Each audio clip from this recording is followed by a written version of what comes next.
ಆತ್ಮೇರೆ ನಮಸ್ಕಾರ. ನಾನು ನಿಮ್ಮ ಖಾಸಿಂ ಮಲ್ಲಿಗೆ ಮರವು. ವಾರಕ್ಕೊಂದು ಕಗ್ಗ ಈ 79ನೇ ವಾರದ ಸರಣಿಗೆ ಆತ್ಮೀಯ ಸ್ವಾಗತ. ಮಾನ್ಯ ಗುಂಡಪ್ಪನವರು ಏನು ಹೇಳ್ತಿದ್ದಾರೆ ಬನ್ನಿ ಕೇಳೋಣ.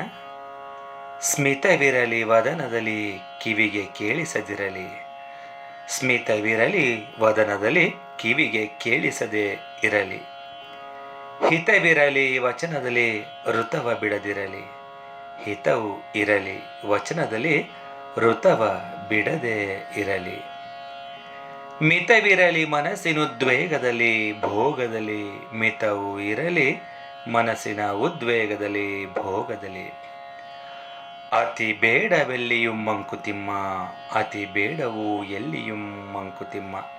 ಸ್ಮಿತ ಅಂದರೆ ನಗು, ವದನ ಅಂದರೆ ಮುಖ, ವಚನ ಅಂದರೆ ಮಾತು, ಋತ ಅಂದರೆ ಅಂತರಂಗದ ಸತ್ಯ.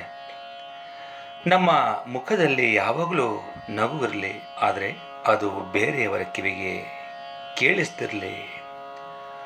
ನಾವಾಡುವ ಮಾತಲ್ಲಿ ಹಿತ ಇರಲಿ, ಹಿತದ ಜೊತೆಗೆ ನಮ್ಮ ಜೀವನ ಪೂರ್ತಿ ನಮ್ಮ ಮಾತಲ್ಲಿ ಸತ್ಯ ಇರಲಿ. ಸುಖ ದುಃಖಗಳ ಅನುಭವಗಳಲ್ಲೂ ಒಂದು ಮಿತಿ ಅನ್ನೋದು ಇರಲಿ. ಅತಿಯಾದರೆ ಅಮೃತವೂ ವಿಷ ಎಂಬಂತೆ ಯಾವುದರಲ್ಲೂ ಅತಿ ಆಗದೆ ಇರಲಿ ಅನ್ನೋ ಮಾತನ್ನು ಮಾನ್ಯ ಗುಂಡಪ್ಪನವರು ಹೇಳ್ತಿದ್ದಾರೆ ಸ್ನೇಹಿತರೆ. ನಗು ಆರೋಗ್ಯಕ್ಕೆ ಒಳ್ಳೆಯದನ್ನೋದು ನಮ್ಮೆಲ್ಲರಿಗೂ ಕೂಡ ಗೊತ್ತಿರುವ ಸಂಗತಿ. ಆದರೂ ನಾವು ಕೆಲವರನ್ನು ನೋಡ್ತಾ ಇರ್ತೇವೆ, ನಗೋದಕ್ಕೆ ಬರೋದೇ ಇಲ್ವೇನೋ ಅನ್ನೋ ರೀತಿ ಯಾವಾಗಲೂ ಮುಖ ಗಂಟು ಹಾಕ್ಕೊಂಡೇ ಇರ್ತಾರೆ. ನಾವು ಈ ರೀತಿ ಮುಖ ಗಂಟು ಹಾಕ್ಕೊಂಡಿದ್ರೆ ಈ ಸಮಾಜಕ್ಕೆ ಇಷ್ಟವಾಗೋದಾದರೂ ಹೇಗೆ ಸ್ನೇಹಿತರೆ?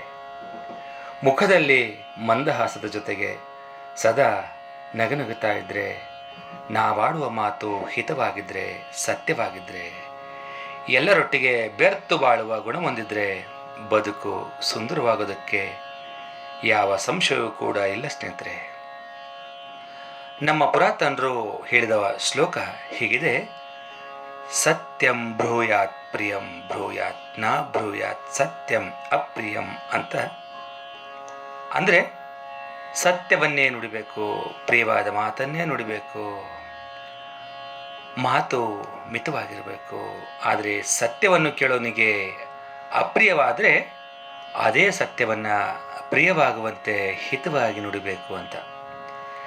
ಇದನ್ನೇ ನಮ್ಮ ಬಸವಣ್ಣವರು ಹೀಗೆ ಹೇಳ್ತಾರೆ: ನುಡಿದರೆ ಮುತ್ತಿನ ಹಾರದಂತಿರಬೇಕು, ನುಡಿದರೆ ಮಾಣಿಕ್ಯದ ದೀಪ್ತಿಯಂತಿರಬೇಕು, ನುಡಿದರೆ ಸ್ಫಟಿಕದ ಸಲಾಕೆಯಂತಿರಬೇಕು, ನುಡಿದರೆ ಲಿಂಗ ಮೆಚ್ಚಿ ಹೌದೌದೆನ್ನಬೇಕು, ನುಡಿಯೊಳಗಾಗಿ ನಡೆಯದಿದ್ದರೆ ಕೂಡಲ ಸಂಗಮದೇವನು ಎಂತೂ ಒಲಿವನಯ್ಯ ಅಂತ. ಹಾಗೆ ಜೀವನದಲ್ಲಿ ಸುಖ ದುಃಖ ಎಲ್ಲವೂ ಕೂಡ ಬರೋ ಸಹಜ. ಆದರೆ ಯಾವುದನ್ನು ಕೂಡ ನಾವು ಅತಿ ಮಾಡ್ಕೋಬಾರ್ದು. ಹೆಚ್ಚು ಸಂತೋಷ ಪಡುವಂಥದ್ದು, ಹೆಚ್ಚು ದುಃಖ ಪಡುವಂಥದ್ದು ಯಾವುದೂ ಕೂಡ ಒಳ್ಳೆಯದಲ್ಲ.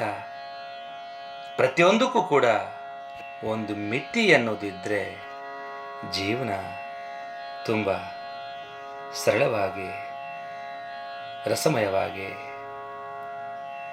ಅರ್ಥಪೂರ್ಣವಾಗಿ ಇರುತ್ತೆ ಅನ್ನೋ ಮಾತನ್ನು ಮಾನ್ಯ ಗುಂಡಪ್ಪನವರು ಹೇಳ್ತಾ ಇದ್ದಾರೆ ಸ್ನೇಹಿತರೆ. ಈಗ ಕೇಳೋಣ ನನ್ನ ರಾಗ ಸಂಯೋಜನೆಯಲ್ಲಿ ಈ ಕಗ್ಗವನ್ನು. ಸ್ಮಿತವಿರಲಿ ವದನದಲ್ಲಿ ಕಿವಿಗೆ ಕೇಳಿಸದೇ ಇರಲಿ, ಹಿತವಿರಲಿ ವಚನದಲ್ಲಿ ಋತವ ಬಿಡದೆ ಇರಲಿ, ಸ್ಮಿತವಿರಲಿ ವದನದಲ್ಲಿ ಕಿವಿಗೆ ಕೇಳಿಸದೇ ಇರಲಿ, ಹಿತವಿರಲಿ ವಚನದಲ್ಲಿ ಋತವ ಬಿಡದೆ ಇರಲಿ, ಮಿತವಿರಲಿ ಮನಸ್ಸಿನುದ್ವೇಗದಲ್ಲಿ ಭೋಗದಲ್ಲಿ, ಅತಿ ಬೇಡವೆಲ್ಲಿಯೂ ಮಂಕುತಿಮ್ಮ, ಮಿತವಿರಲಿ ಮನಸ್ಸಿನುದ್ವೇಗದಲ್ಲಿ ಭೋಗದಲ್ಲಿ, ಅತಿ ಬೇಡವೆಲ್ಲಿಯೂ ಮಂಕುತಿಮ್ಮ, ಸ್ಮಿತವಿರಲಿ ವದನದಲ್ಲೇ ಕಿವಿಗೆ ಕೇಳಿಸದೇ ಇರಲಿ, ಹಿತವಿರಲಿ ವಚನದಲ್ಲಿ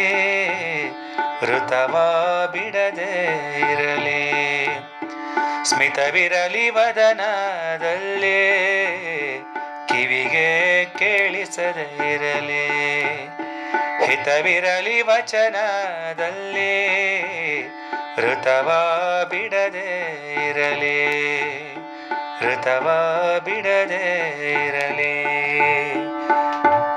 ಋತವ ಬಿಡದೆ ಇರಲಿ. ಧನ್ಯವಾದಗಳು. ನಮಸ್ಕಾರ.